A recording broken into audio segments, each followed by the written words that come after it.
రాష్ట్ర యువత భవిష్యత్తును మార్చే దిశగా కూటమి ప్రభుత్వం దూసుకెళుతోందని, ఉద్యోగాల కల్పనలో విప్లవాత్మక మార్పులకు శ్రీకారం చుట్టిందని నాయకులు స్పష్టం చేశారు. రాబోయే 20 ఏళ్లలో 20 లక్షల ఉద్యోగాల సృష్టి లక్ష్యంతో ప్రభుత్వం దృఢ సంకల్పంతో ముందుకు సాగుతోందని తెలిపారు. పాతపట్నం ఎమ్మెల్యే మామిడి గోవిందరావు ఆదేశాల మేరకు నిర్వహించిన మీడియా సమావేశంలో తెలుగు యువత నాయకులు మాట్లాడుతూ, ఇప్పటికే కేవలం 20 నెలల్లోనే 6,28,347 ఉద్యోగాలను కల్పించడం ద్వారా ప్రభుత్వం తన మాట నిలబెట్టుకుందని పేర్కొన్నారు. గత ప్రభుత్వాల నిర్లక్ష్యానికి విరుద్ధంగా ప్రస్తుత ప్రభుత్వం స్పష్టమైన ప్రణాళికలతో యువతకు భరోసా కల్పిస్తోందని విమర్శించారు.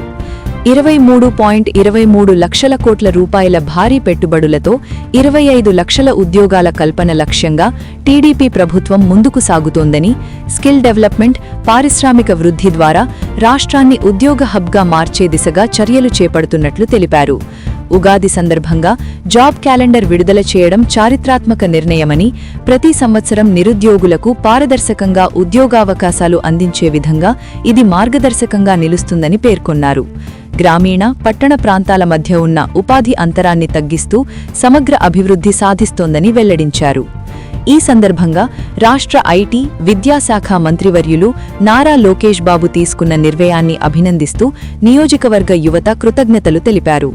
అనంతరం ఎమ్మెల్యే ఆదేశాల మేరకు తెలుగు యువత నాయకులు అంపిలి పొలినాయుడు, బుద్దుల నరేష్, బసవ పరమేశ్వర్ రెడ్డి, వాలిపల్లి వెంకటరమయ్య, కుంచాల బాలకృష్ణల ఆధ్వర్యంలో పార్టీ కార్యాలయంలో నారా లోకేష్ గారి చిత్రపటానికి ఘనంగా పాలాభిషేకం నిర్వహించారు.